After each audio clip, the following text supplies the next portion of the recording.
ከ2000 ወደዚህ የተወለዱ ልጆች አይ ቲንክ ከልጅ ሚካኤል እኩል ነው የመጡትና የሂፕሆፕ ንጉስ ቴዲዮ ነው ወይንስ ልጅ ማይክ ነው የሚባል ነገር አለ። ቴዲዮ ሽሮ ሜዳ ልጅ ነው። አይ ቲንክ ተወልዶ ያደገው ሽሮ ሜዳ አካባቢ ነው።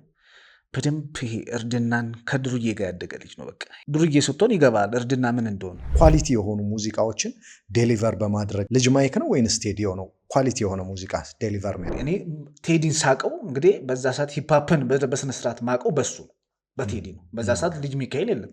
እኔ አላቆመው ልጅ ሚካኤልን በዛ ሰዓት አላቆም። ልጅ ሚካኤል እኮ ከሆነ ዓመት በኋላ የመጣ ልጅ ነው። እሱን ለማየት እኔ እግዚአብሔርን አሁን ጓደኛዬ ነው ስቲል አያቆም ራሱ ይሄን ነገር ራሱ ማለት ነው። እሱን ለማየት ከዚያ ድረስ በእግር መጥቻለሁ፣ ወንጂ ድረስ ማለት ነው። ቴዲዮን ለማየት 7 ኪሎ ሜትር ምናምን በእግሬ ተጉዤ ማለት ነው። በእውነት ነው የምልህ። ሪያሊቲውን ለመስፈን ደግሞ ይሄ ትውልድ ተቀባይ አይደለም። ኦር ደግሞ ኢንተርቴንመንቱም አንተን ሙዚቃ ላይ ገዛ የሚችልበት አይነት ሲትዌሽን ይኖራል። በቅርቡ ወደ መዝሙር ልትገባ ትችላለህ። አፍሮቢቱን ትተኸው እሱ ከባድ ነው ትላለህ። ታምራት ደስታ ጋር የተለየ ስሜት አለ። ሙዚቃን በምን ትወዳለህ ብትለኝ በታምራት ደስታ ነው።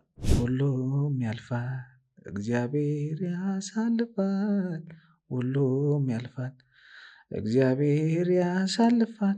ልጆቹን መቼ ይረሳል።